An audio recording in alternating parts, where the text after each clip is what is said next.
Friends आज इस video में हम कंपटीशन की इंग्लिश से संबंधित डिस्कस करेंगे। इसमें स्पॉटिंग द एरर बहुत ही इंपॉर्टेंट सेंटेंसेस हैं जो अधिकांश कंपटीशन के एग्जाम में पूछे जाते हैं। तो चलते हैं डिस्कस पे। और ये छोटी छोटी जो मिस्टेक्स हैं जिनको हम समझेंगे तो आसानी से समझ में आ जाएंगी और गलतियाँ भी नहीं होंगी। तो शुरू करते हैं। सबसे पहला क्वेश्चन हमारा सेंटेंसेस इस तरह है, Neither of them are deemed to attend the party on 10 October। तो neither of them, ऐसे सेंटेंस जिसमें neither of them दिया जाए उसमें हम सिंगुलर का ही प्रयोग करेंगे। या प्लूरल दिया गया है are going to attend, तो इसको is going to attend कर देंगे। चाहे मैं इसको लिख के बताता रहूँगा, NEITHER, neither of them, यहाँ इज का प्रयोग होगा। तो इसको हमें चेंज करना था इस सेंटेंस में, जो कि यही एरर है इसमें। He walked 5 miles which are really a great distance for a man। तो ऐसे सेंटेंस में हम देखते हैं कि he walked 5 miles, ये तो ठीक है, 5 miles है, which are really a great distance, ये गलत है। यानी 5 miles को एक बड़ी दूरी बताई गई है, डिस्टेंस बताई गई है, तो इसे हम सिंगुलर में प्रयोग करेंगे। तो यहाँ हमारा which are really a great distance को हम विच इज करेंगे, जो कि सेंटेंस हमारा यही बनेगा, which is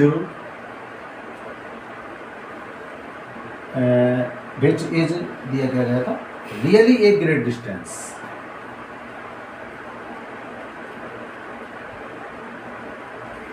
really a great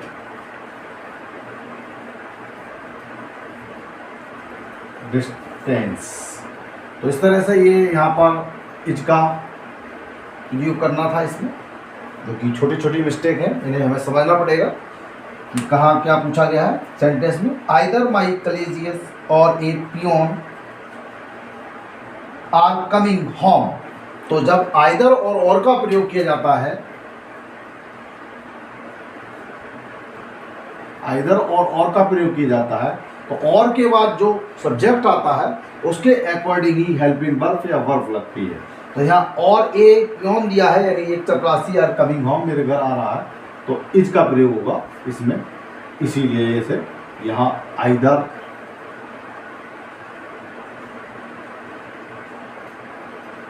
is coming.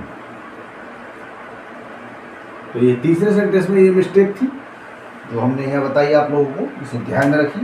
The rise and fall of the tide are due. तो राइज एंड फॉल के अनुसार ही यहाँ सिंगुलर का प्रयोग होना था, ऑफ द टाइड, आर की जगह इसका प्रयोग होना था, तो यहाँ हमें इसका प्रयोग करना है।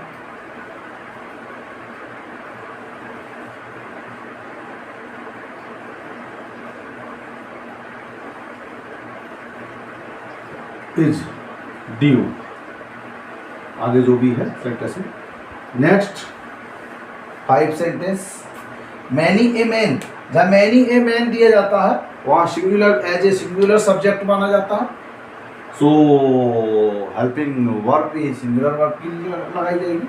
तो यहाँ पर हम जो है मैनी ए मैन, अगर यहाँ एम ए एन की जगह एम ई एन हो जाता तो प्लूरल हो जाता, ठीक है।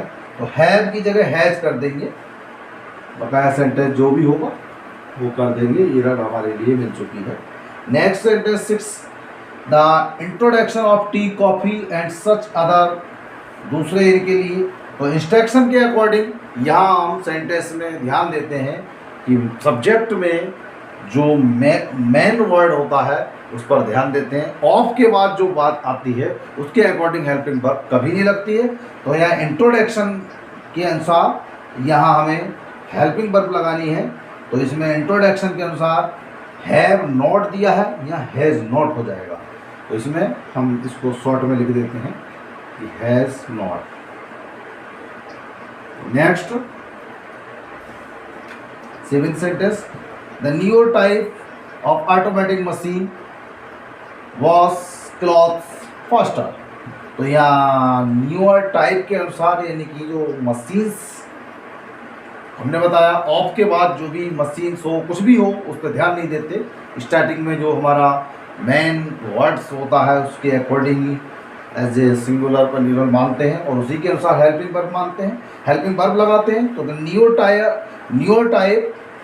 टाइप के अनुसार यहाँ पर वॉस नहीं आएगा, वॉसेज आएगा, यानी कि ई एस लग जाएगी इसमें, वॉस नहीं लगाएंगे, खाली वॉसेज कर देंगे, वॉस नहीं वॉसेज, ठीक है। नेक्स्ट 8th सेंटेंस रहेगा हमारा, each of the students in the computer class has to type their own research paper this semester. तो इसमें हैज़ टू तो सही लगा ईच ऑफ द स्टूडेंट्स के अनुसार, लेकिन जो बाद में इन्होंने दियर दे दिया ये गलत दिया है, क्योंकि दियर को भी ईच के और हैज़ टू के अनुसार ही हिज का प्रयोग किया जाएगा। तो यहाँ दियर ओन रिसर्च दिया है, इसको हिज में बदल देंगे और बकाया जो हमारा दिया गया है सेंटेंस में क्या दिया, रिसर्च, RESEARCH, रिसर्च, इसके अनुसार इस सेंटेंस को हम बना देंगे। Next sentence 9th sentence, every one of the films you suggested are not worth seeing. तो एवरी वन के अनुसार of the film you suggested, तो आर नॉट की जगह है इज नॉट का प्रयोग हो जाएगा। 9th सेंटेंस में हमारा जो है आर नॉट की जगह is not according to every one, ठीक है। तो इस तरह से ये कुछ जो एरर थी मैंने बताई। नेक्स्ट सेंटेंस में ऊपर समझाता हूँ, इसको मैं मिटा देता हूँ।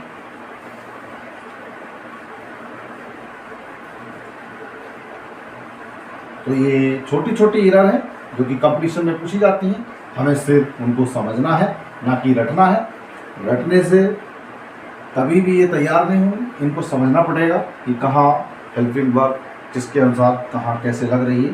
तो नेक्स्ट सेंटेंस हमारा 10 था, the secretary and principal of the college are attending. जब ऐसे सेंटेंसों में आप लोगों के लिए बहुत ही इंपॉर्टेंट बात बताने जा रहा हूँ, देखिएगा 10th सेंटेंस में, जब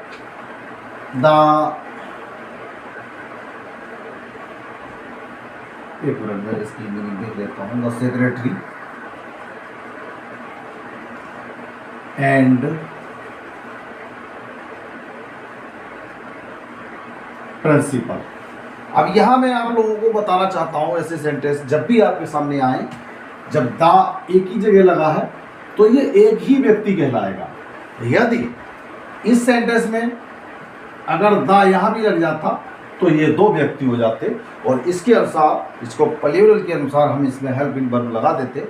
लेकिन यहाँ सेंटेंस के अकॉर्डिंग यहाँ ये एक ही व्यक्ति है, सेक्रेटरी और प्रिंसिपल, तो इसके अकॉर्डिंग यहाँ हमें सिंगुलर मानना पड़ेगा और इसको हेल्पिंग वर्ब लगाते समय इसका ध्यान रखना है। Of the college are attending नहीं, इज अटेंडिंग। तो of the college is attending. तो ये छोटी छोटी चीज़ों का आप लोग अगर ध्यान रखेंगे तो ज़रूर ही कंपटीशन में पूछने वाले सेंटेंस आप की स्पॉटिंग एरर पहचान पाएंगे और समझ पाएंगे।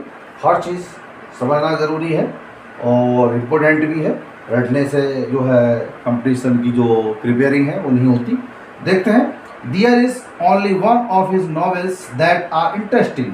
शुरू में उन्होंने सही दे दिया, there is only one of his novels, उसके नॉवेलों में से एक केवल ऐसा है जो इंटरेस्टिंग है। तो दैट आर इंटरेस्टिंग नहीं, दैट इज इंटरेस्टिंग, क्योंकि ये एक है केवल। बीच में सेंटेंस लिया गया है इसलिए मैंने स्मॉल लेटर से इसको लिख दिया है, that is interesting.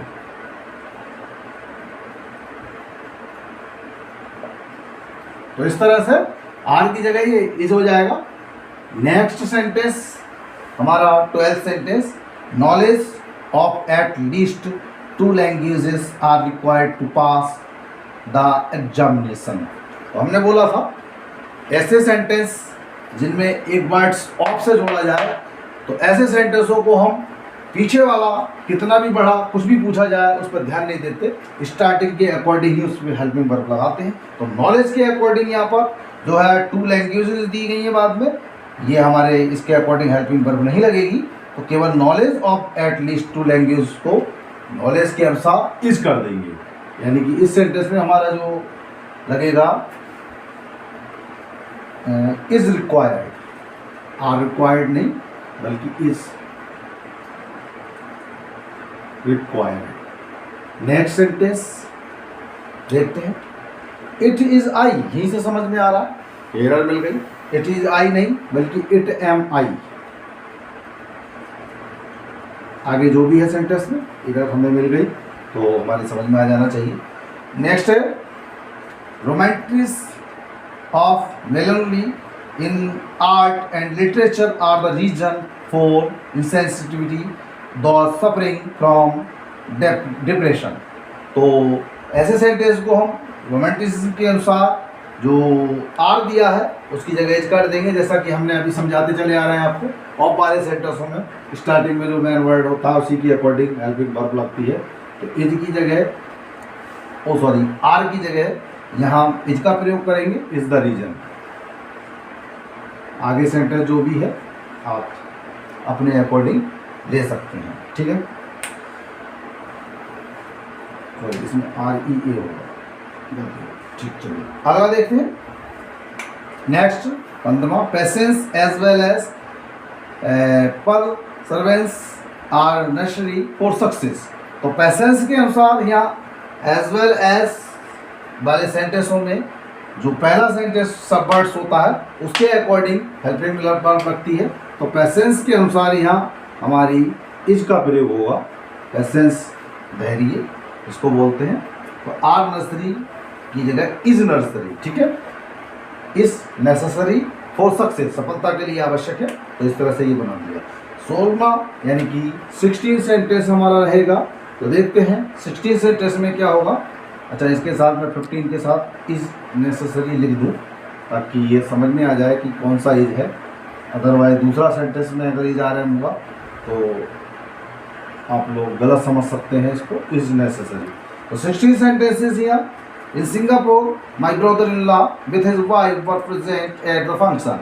In Singapore, my brother-in-law, जब भी कहा जाए आप लोगों से कि with his family, with family members, with friends, कुछ भी कहा जाए तो उसके अकॉर्डिंग कभी भी हेल्पिंग वर्ब नहीं लगती है। with के बाद कितना भी कुछ भी दे दे वो सिर्फ उसके अकॉर्डिंग। मेरे साथ मैं अपनी फैमिली के साथ यानी अपनी फैमिली मेम्बरों के साथ आगरा गया, तो मेरे के अकॉर्डिंग लगेगी ना कि फैमिली के अकॉर्डिंग। तो इसको जो है थोड़ा देखते हैं। 16 sentence. In Singapore of my brother in law with his wife were present नहीं बल्कि बाज प्रेजेंट, बाज प्रेजेंट।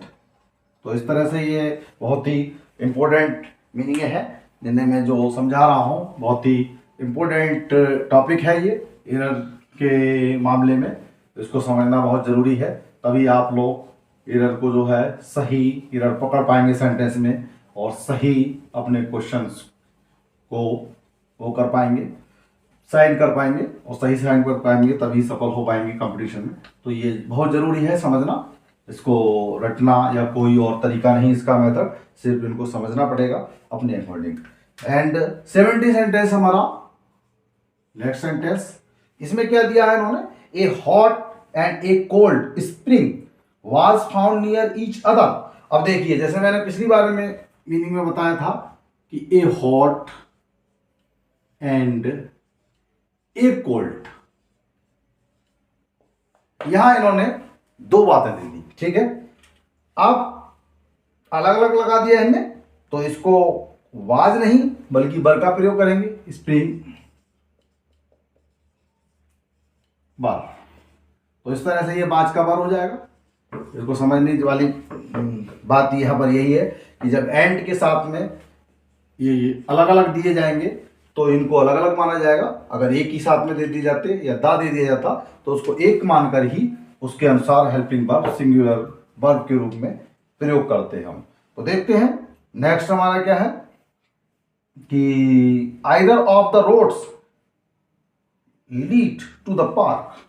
तो ऐसे सेंटेंसों में हमने बोला जहां ऑफ आ रहा हो, पहले वर्ड्स के अनुसार ही हम यहाँ हेल्पिंग वर्ब का प्रयोग करते हैं। तो आइदर के अनुसार सिंगुलर के अनुसार लीड का लीड्स कर देंगे, क्योंकि हेल्पिंग वर्ब कि फर्स्ट फॉर्म में एस लग जाएगी अकॉर्डिंग टू सिंगुलर सब्जेक्ट के अनुसार प्रेजेंट इंडेफिनिट टेंस रूल्स। तो देखें इसमें आइदर